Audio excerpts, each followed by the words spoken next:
The sharp click of Emily's worn-out heels against the marble floor seemed deafening in the pristine silence of Harrison Industries' headquarters. She had never grown accustomed to the grandeur of the building, its glossy walls reflecting a world she didn't feel part of. As she clutched a carefully prepared folder to her chest, the weight of stares bore down on her. The employees whispered as she passed. Their judgment wasn't subtle.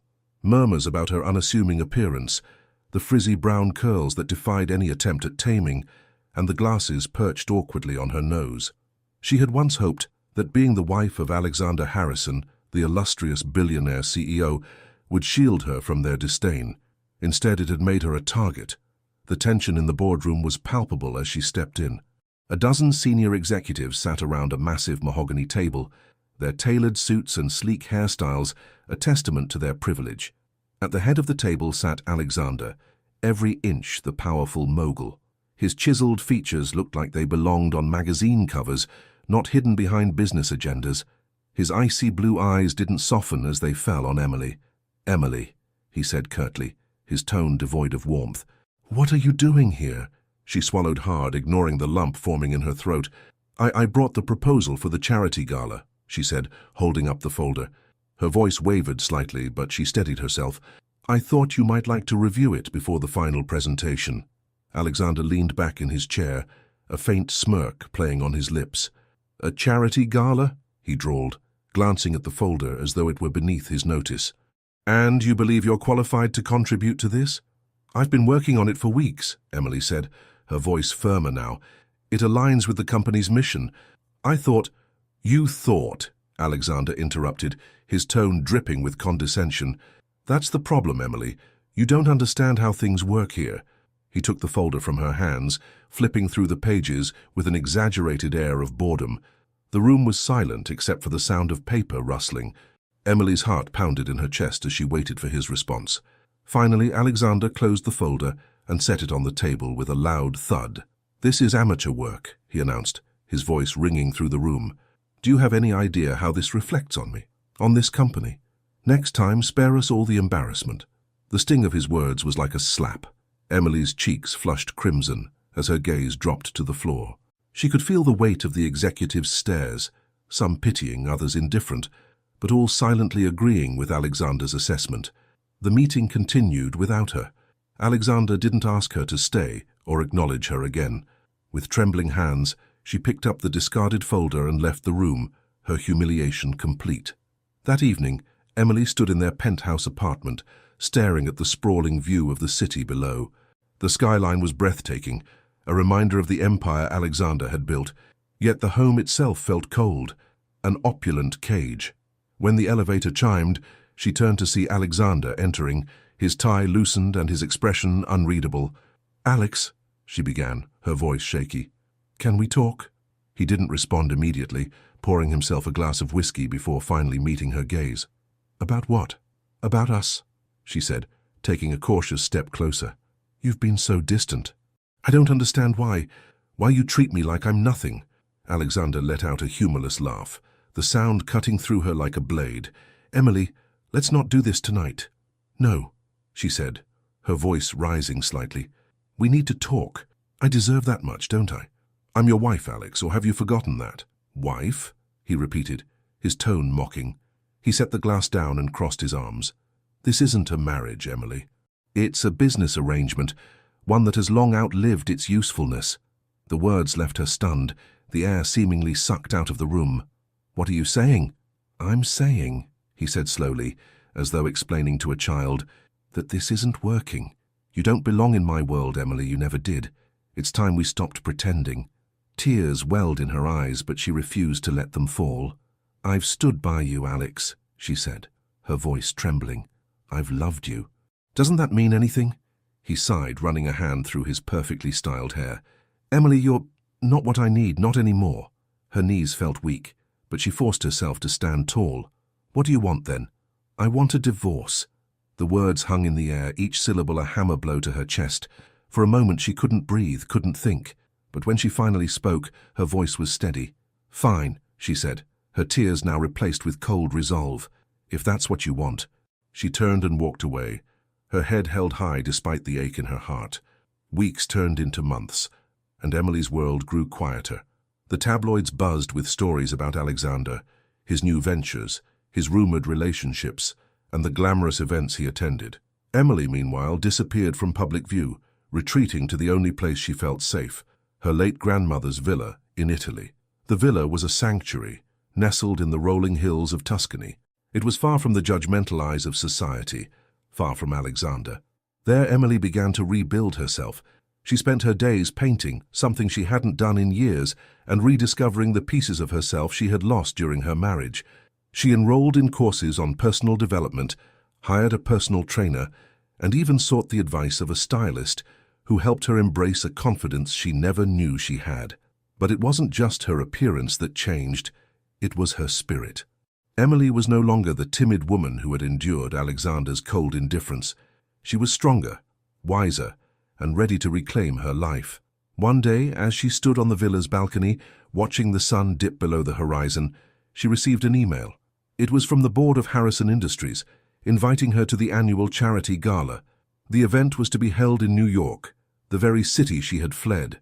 For a moment, she hesitated, but then a small, determined smile played on her lips. It was time to return, not as the woman Alexander had humiliated, but as someone new.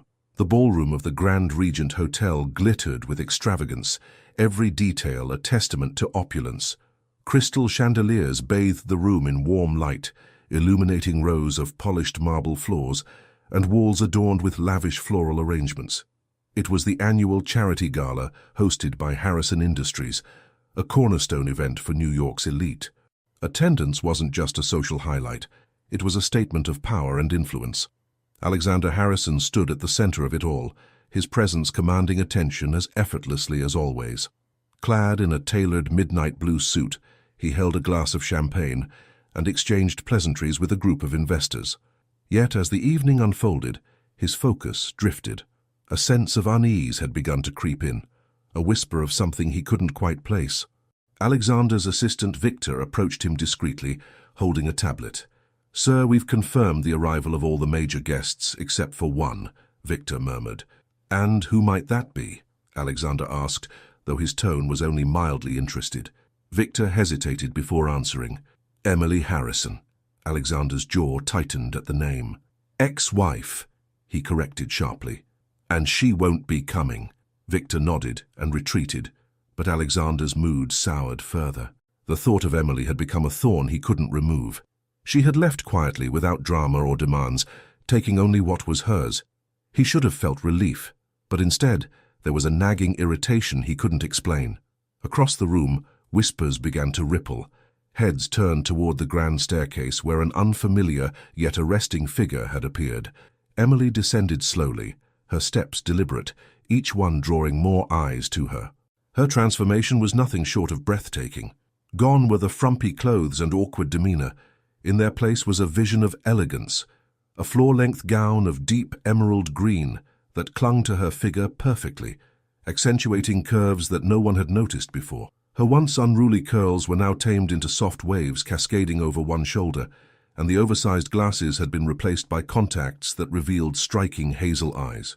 Emily held her head high, her confidence radiating through the room. She knew the effect she was having. It was exactly what she'd intended. Alexander, like everyone else, turned to see the commotion. For a moment, he didn't recognize her, but as her eyes met his, something inside him shifted. "Emily," he whispered under his breath. She reached the base of the staircase, greeted by polite applause from the attendees, who assumed she must be some new socialite or celebrity. Emily smiled graciously, moving through the crowd with an air of ease that felt both natural and entirely new. Emily's transformation hadn't been accidental. The months she had spent in Italy were about more than just healing. They were about rediscovering who she was. At first, she had felt lost in the quiet of her grandmother's villa, the silence amplifying her heartbreak. But as the days passed, she began to see it differently. The villa became a sanctuary where she could rebuild herself from the ground up. Her mornings started with yoga on the terrace, the Tuscan sun warming her skin as she learned to center her thoughts. Afternoons were spent painting, her brushstrokes bringing to life the beauty she saw around her. And in the evenings she wrote letters to herself, dreams for her future, and sometimes just raw, unfiltered emotions she needed to let go of. It was during one of these writing sessions that she realized something profound. She had been living in Alexander's shadow for far too long. The woman she had been before him, the vibrant, creative Emily, was buried under years of trying to meet his impossible standards. Determined to reclaim herself, Emily took steps to change. She sought out experts to help her polish her public image. A stylist showed her how to dress in a way that reflected her personality while commanding respect. A vocal coach helped her speak with confidence, ensuring her voice carried weight in any conversation. And a trainer pushed her to discover strength she didn't know she had, both physically and mentally. By the time she received the invitation to the gala, Emily was no longer the timid woman Alexander had belittled. She was someone new, someone ready to face him on equal footing. Back at the gala, Emily wove through the crowd with ease. She greeted familiar faces and introduced herself to new ones, her charm disarming even the most skeptical attendees. Alexander watched her from a distance, his drink forgotten in his hand. The room seemed to blur around him as he tried to process what he was seeing. This couldn't be the same woman he had dismissed so easily, yet it was. Alex, a voice interrupted his thoughts. It was Veronica, a model-turned-philanthropist who had been vying for his attention for weeks. She looped her arm through his and gave him a coy smile. "You seem distracted." Alexander forced a smile, but his eyes remained fixed on Emily. "Just business," he replied tersely, gently disentangling himself from Veronica's grasp. He crossed the room toward Emily, his heart pounding, a sensation he wasn't used to. For the first time in years, Alexander felt uncertain. "Emily," he said as he approached her. She turned, her expression calm but unreadable. "Alexander." He blinked at her tone, polite, detached. Gone was the deference, the nervousness he had grown so accustomed to. "You're here," he said, struggling to find words. "Yes," she replied simply. "I was invited." Before he could respond, a man stepped up beside her. Tall, with a confident smile and an air of charisma, he placed a hand lightly on Emily's back. "Everything okay here?" the man asked, his tone friendly but with an unmistakable undertone of protectiveness. Emily smiled at him. "Perfectly fine, James. Alexander and I were just catching up." James nodded, his gaze lingering on Alexander for a moment before turning back to Emily. "I'll grab us some drinks," he said, giving her a warm look before walking away. Alexander's jaw tightened. "Who is that?" "An old friend," Emily replied nonchalantly. "He's been very kind to me." The implication was clear, and it hit Alexander harder than he expected. For the rest of the evening, Alexander couldn't focus. Everywhere he turned, he saw Emily, laughing, engaging with the guests, and effortlessly commanding attention. She was no longer the quiet woman who had faded into the background. She was magnetic, and for the first time, he found himself on the outside looking in. As the night drew to a close, Alexander caught up with Victor. "Find out everything you can about James," he said, his voice tight. Victor hesitated. "Sir, is that really necessary?" Alexander's glare silenced him. "Just do it." By the time the gala ended, Alexander couldn't shake the feeling of regret that had taken root. Watching Emily leave with James, her laughter echoing in his mind, he realized something he'd never allowed himself to admit before. He had underestimated her, and worse, he might have lost her forever. Emily stood by the floor-to-ceiling windows of her suite at the Grand Regent Hotel, gazing out at the city lights. The gala had been a success. More importantly, it had been her success. Her presence had not only silenced doubters, but had also shifted the dynamics in ways she hadn't anticipated. For the first time in years, she felt fully in control of her narrative. But beneath the confidence she exuded that evening, a storm of emotions brewed. Returning to New York, stepping back into Alexander's world, it had been more challenging than she let on. Seeing him again stirred a whirlwind of feelings. Anger, sadness, and to her dismay, a flicker of something she had tried to extinguish. Affection. A knock at the door pulled her from her thoughts. She wasn't expecting anyone, and James had gone to his own room hours ago. Emily's heart quickened. She approached the door cautiously and peeked through the peephole. It was Alexander. She hesitated for a moment, her mind racing, before finally opening the door. Alexander stood there, his expression unreadable, but his eyes betrayed something deeper, a mix of tension and vulnerability she had rarely seen. "May I come in?" he asked, his voice low. Emily studied him for a moment, then stepped aside, allowing him to enter. He walked in, his presence filling the room, but for the first time he seemed unsure of himself. She closed the door and crossed her arms, keeping her distance. "What do you want, Alexander?" she asked, her tone even. He turned to face her, running a hand through his perfectly styled hair. "I needed to talk to you, alone." Emily raised an eyebrow. "About what?" He paused, as if struggling to find the right words. "Tonight, seeing you, it caught me off guard."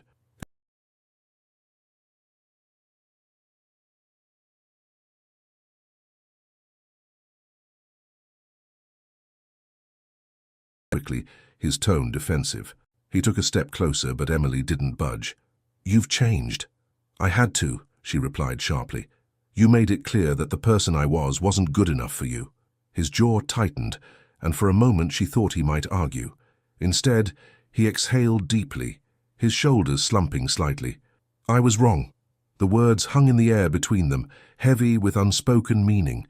Emily's breath caught, but she refused to let him see how much those 3 words affected her. "Wrong about what exactly?" she asked, her voice steady. Alexander met her gaze, his blue eyes piercing. "About you, about us, about everything." Emily's heart clenched, but she kept her expression neutral. "It's a little late for realizations like that, don't you think?" "Maybe," he admitted. "But I can't ignore how I feel, Emily. Seeing you tonight, it reminded me of everything I threw away." She shook her head, her frustration bubbling to the surface. "You didn't throw anything away, Alexander. You made a choice. You humiliated me. You pushed me out of your life because you thought I wasn't worth the effort." "I know," he said, his voice thick with regret, "and I've regretted it every day since." Emily turned away, unable to face him as her emotions threatened to overwhelm her. She had dreamed of hearing those words once, had begged for them in her darkest moments. But now, they felt hollow. "You can't just show up here and expect me to forgive you," she said, her back to him. "It doesn't work like that." "I'm not asking for forgiveness," Alexander said softly. I needed to tell you how I feel, even if it doesn't change anything." She turned to face him, her expression hard. "Why now? What changed?" He hesitated, his gaze dropping to the floor. "Because I saw what I lost, and I can't stand the thought of someone else having what I threw away." Emily's eyes widened, a mix of anger and disbelief flooding her. "That's what this is about? You're jealous? You don't get to act like you own me, Alexander. Not anymore." "That's not what I meant," he said quickly. "It's not just jealousy, it's regret. It's realizing that I was too blind to see your worth until it was too late." Emily laughed bitterly. "How convenient for you." Silence fell between them, heavy and uncomfortable. Alexander took a step closer, his voice barely above a whisper. "I know I don't deserve a second chance, Emily, but I had to try." She looked at him, her emotions warring within her. Part of her wanted to believe him, to let herself feel the love she had buried so deeply. But another part of her remembered the pain he had caused, the nights she had cried herself to sleep, wondering why she wasn't enough. "You should go," she said finally, her voice quiet but firm. Alexander's shoulders slumped, defeat etched across his face. He nodded slowly, turning to leave. But just as he reached the door, he stopped and looked back at her. "For what it's worth," he said, his voice filled with raw emotion. "I'm proud of you, Emily. You're incredible." And with that, he left, the door clicking shut behind him. The next morning, Emily sat on the balcony, sipping her coffee as she replayed the conversation in her mind. She had been so sure of herself the night before, so confident in her resolve.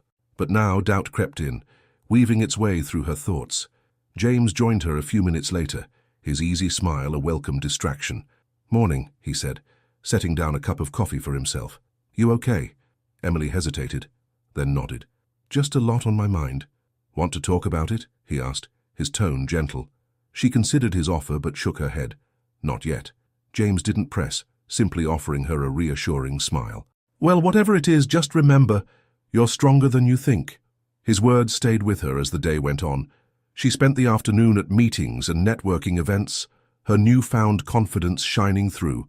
But no matter how busy she kept herself, Alexander's words lingered in the back of her mind. That evening, as she prepared for another event, she received a message from Victor. It was short and cryptic. "Mr. Harrison would like to see you. Please come to his office at your earliest convenience."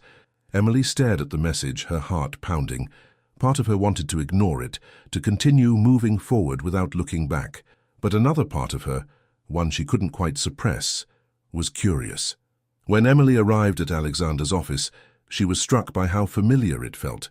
The sleek, modern decor, the expansive view of the city, it was all exactly as she remembered. Yet it felt different somehow, as though she were seeing it with new eyes. Alexander stood by the window, his silhouette outlined by the city lights. He turned when she entered, his expression unreadable. "Emily," he said, his voice soft, "thank you for coming." She crossed her arms, keeping her distance. "What do you want, Alexander?" He gestured to a seat, but she remained standing. Sighing, he ran a hand through his hair and began to speak. "I asked you here because I wanted to apologize. Not just for last night, but for everything. For the way I treated you, for the way I made you feel." He looked at her, his eyes filled with sincerity. "You deserved better, Emily, and I was too blind to see it." Emily's chest tightened, but she didn't respond. She needed to hear more. "I've spent months trying to convince myself that I was better off without you," he continued. "But the truth is, I was miserable. Losing you was the biggest mistake of my life." For a long moment, Emily said nothing. Then finally she spoke. "Words are easy, Alexander, prove it." He nodded, determination flashing in his eyes. "I will." The following days unfolded like a dream Emily hadn't known she was living. Invitations to elite circles poured in. Media outlets hailed her as the hidden gem of New York's social scene, and people who had once overlooked her now clamored for her attention. Yet amidst the whirlwind of newfound recognition, her thoughts kept circling back to Alexander's words. True to his promise, he began proving his sincerity in small but meaningful ways. It started with flowers, a simple bouquet of her favorite lilies delivered to her suite with a handwritten note. "For all the times I failed to notice the beauty in you, I see it now." Emily had stared at the note for a long time, her emotions a tangled mess of anger, longing, and confusion. She wanted to throw the flowers away, to reject any attempt at reconciliation, but something stopped her. Instead, she left them on the table, their delicate fragrance filling the room. The next gesture was less subtle. At an exclusive charity auction days later, Emily had been mingling with guests when a familiar baritone voice caught her attention. $200,000, Alexander announced, raising his paddle. The room erupted in whispers. The item up for bid wasn't a rare artifact or a luxurious experience. It was one of Emily's paintings. It was a piece she had created in Italy, a swirling blend of vibrant blues and golds that she titled Rebirth. Alexander's bid was an unspoken declaration, one the entire room understood. Emily's cheeks flushed as she met his gaze across the crowd. He stood tall and unyielding, his eyes locked on hers, as if daring her to deny the significance of his gesture. The auctioneer called for higher bids, but no one challenged Alexander. When the gavel fell, the room erupted into applause. Emily's heart pounded as Alexander approached her, the painting's receipt in his hand. "You didn't have to do that," she said, her voice tight. "I wanted to," he replied simply. "It's yours. It always will be." Emily didn't know how to respond. Instead, she excused herself, retreating to a quieter corner of the venue. James, who had been her steadfast companion throughout the evening, followed her. "Are you okay?" he asked, concern etched across his face. Emily nodded, though her thoughts were anything but calm. "It's just a lot." James frowned, glancing toward Alexander, who was still lingering near the painting. "Do you want me to say something to him?" "No," Emily said quickly. "I'll handle it." Later that night, back in her suite, Emily found herself pacing. Her mind raced with memories of the years she had spent feeling invisible, of the way Alexander had dismissed her, and of the man he seemed to be now. Could people really change? And if they could, was it enough? Her phone buzzed, breaking her train of thought. It was a message from Alexander. "I know I've hurt you, Emily, and I can't undo the past. But if you'll let me, I want to show you the man I should have been all along. Meet me tomorrow, 8 p.m., the place where it all began." Emily's breath caught as she read the words. There was only one place he could mean, the small cafe where they had shared their first date. It was a place she hadn't thought of in years, a symbol of a simpler, happier time. The next evening, Emily arrived at the cafe just as the sun dipped below the horizon. The warm glow of the interior lights spilled onto the sidewalk, inviting and familiar. She hesitated for a moment before stepping inside. The cafe was empty except for Alexander, who stood near the counter. He had reserved the entire space, a gesture that might have once annoyed her, but now seemed oddly endearing. He turned when he heard the door, his expression softening as he saw her. "You came," he said, his voice filled with relief. Emily nodded, removing her coat and draping it over a nearby chair. "You didn't leave me much choice." He smiled faintly, gesturing to the table where they had sat years ago. "I thought it might help to revisit where we started." She took a seat and he followed, sitting across from her. For a moment, neither of them spoke. The silence was heavy but not uncomfortable. "Why now, Alexander?" Emily finally asked. "Why are you doing all this?" He leaned forward, his elbows resting on the table. "Because losing you made me realize how much I took you for granted. I thought I could fill the void with work, with distractions, but nothing worked. I was wrong, Emily, about everything, and I don't want to spend the rest of my life regretting it." His words were earnest, but Emily wasn't ready to let her guard down. "It's easy to say that now, after everything I've been through. But where was this realization when I needed it, when I was begging you to see me?" Alexander's jaw tightened, guilt flashing in his eyes. "I can't change the past. But I can promise you this. If you give me another chance, I'll spend every day proving to you that I've changed." Emily's gaze softened as she searched his face for any sign of deceit, but all she saw was sincerity and hope. The days that followed were a whirlwind of emotions. Emily wasn't ready to fully trust Alexander, but she couldn't deny that he was making an effort. He showed up at her events, not as the domineering CEO, but as someone genuinely interested in her work. He listened to her ideas, supported her endeavors, and respected her boundaries. For the first time in their relationship, Emily felt seen. Still, she struggled with her feelings for James, who had been her rock throughout the transformation. He had never pressured her for more than friendship, but Emily knew his feelings ran deeper. She cared for him too, but her heart was still tethered to Alexander in ways she couldn't ignore. It all came to a head at a gala 2 weeks later. Emily had been invited to showcase her art, and both Alexander and James were in attendance. The tension between the two men was palpable, each vying for her attention in their own way. During the evening, James pulled her aside. "Emily, I need to know where we stand," he said, his voice steady but filled with emotion. "I care about you, but if your heart's with him, I need to step back." Emily's chest tightened. "James, Before she could finish, Alexander approached. "Am I interrupting?" he asked, his tone polite but firm. Emily looked between the two men, her heart torn. She had spent so long defining herself through others, through Alexander's disapproval, through James's unwavering support. But now she realized the decision wasn't about them. It was about her. Taking a deep breath, she turned to James. "You've been an incredible friend, and I'll always be grateful for everything you've done for me. But my heart, it belongs somewhere else." James nodded, his expression sad but understanding. "I hope he deserves you." With that, he walked away, leaving Emily alone with Alexander. That night, as Alexander walked her home, he stopped on the steps of her building and took her hands in his. "Emily, I know I don't deserve you, but I promise I'll spend the rest of my life trying to be the man you deserve." Emily looked up at him, her eyes shimmering with unshed tears. For the first time in years, she felt hope, a fragile but undeniable glimmer. "Don't promise me words, Alexander," she said softly. "Show me." And for the first time in what felt like forever, she let herself believe that maybe, just maybe, they could start again.